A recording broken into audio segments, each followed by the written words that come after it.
Walsh is going to be giving a welcome to all of you this evening. And I'm going to introduce Mary for those of you that aren't familiar with who she is. Mary, as we all, I think most of us know her, is a famous Canadian, a much loved, I would say, Canadian actress and comedian. She was born and raised in St. John's, Newfoundland, and she's known throughout Canada as an accomplished actress, comedian, political satirist, and social activist. As a sufferer of macular degeneration, she's been a spokesperson for the Canadian National Institute for the Blind, and despite her busy film and television schedule, Mary still continues to support and act for charitable organizations all across Canada, including Pride Toronto and Oxfam. She's a winner of over 30 Gemini Awards, both for her writing and performances. Among her many awards and doctorates, Mary is also a recipient of the Order of Canada. So without further ado, Mary Walsh.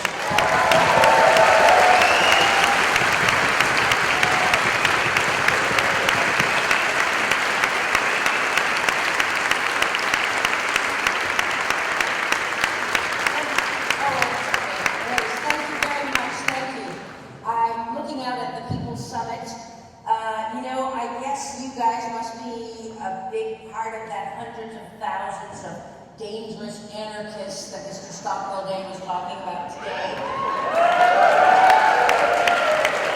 So that's why we're spending the billions of bucks to protect them from ye. I'm terrified.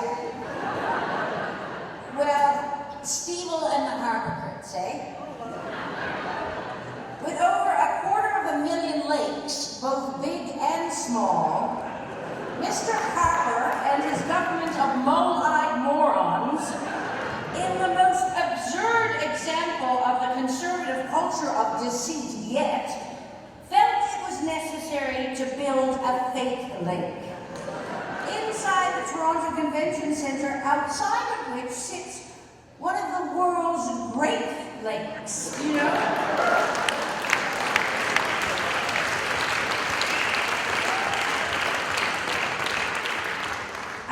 It just occurs to me that the whole fake lake thing is just a perfect metaphor for the Harper government. Shallow, phony, and very, very costly.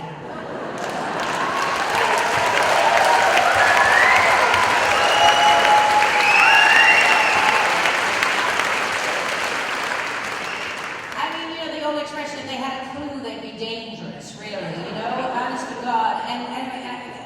I've seen brighter lights on small appliances, as I never weary of saying. But anyway, I'm here to welcome you guys to the People's Summit. I'm really glad that you're here. I'm really glad that there is a People's Summit.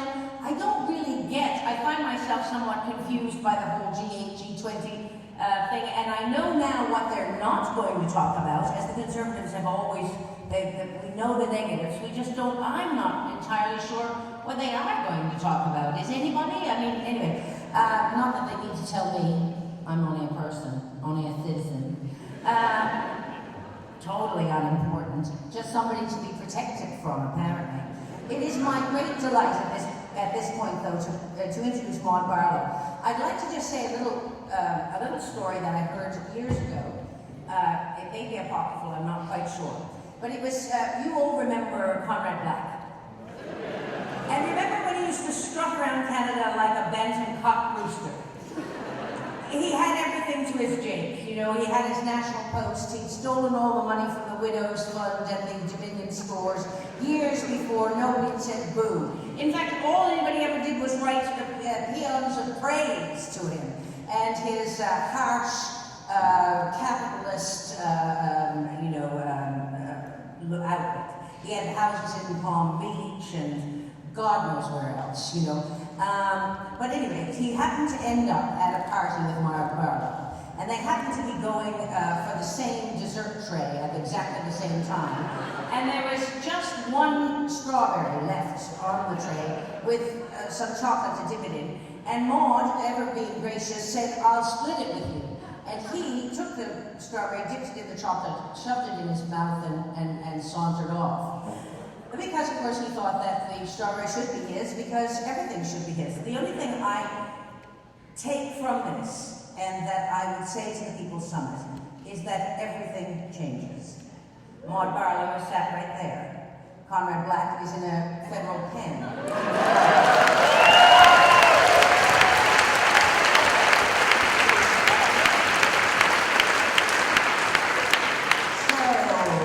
The people who don't want to steer the strawberry or the chocolate, they might want to rethink that. Anyway, please help me welcome Maud Barlow, the chair of the Council of Canadians, a passionate activist for justice, and a fierce water warrior.